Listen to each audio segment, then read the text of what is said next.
मैं इत्थे ही रोक के फिर तेनू की ला जबरील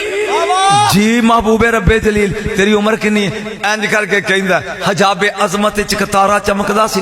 ते 70,000 साल तो बाद फिर चमकदा ते मैं जिंदगी च 72,000 वारी वेख्या। नबी मुस्कुरा के कहंदे ने हुण वखावां ते पहचान लेगा। उन्हें का कमली वालिया मैं ते आशिक हाँ मेरा वेखिया बूथी थलिया रखी ये कह के सरकार ने नकाब जो सरकाया पेशानी मोहम्मद में वो तारा ना ना ना ना ना ना ना ना ना इंज वेख के कहंदा तुसी सौ गल लगे जड़ी मौलवियां नहीं तेन सुनी मैं होने लगा सुना तुसी सौ आपने क्या नाम हाँ एक गल पूछा फिर मैं 100 पूछ आका जो 70,000 सारे नजर नहीं साउंदे किथे जांदे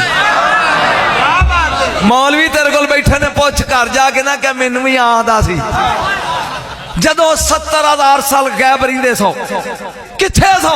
मेरे नबी ने क्या हजाबे अज़मत में खड़ा होकर मैं उसकी इबादत करता था। जब मैं क़ियाम में होता था तू मैनू वेंदा सी जदों मैं सजदे सुन के हुंदा सी तेनू नजर नहीं सी हुंदा। चवल मुल्ला 3 सेकंड सुभाना रबी आला आला कह के सिर चुकन वालिया जिदा सजदा 70,000 साल दा ओनू मुहम्मद आ दे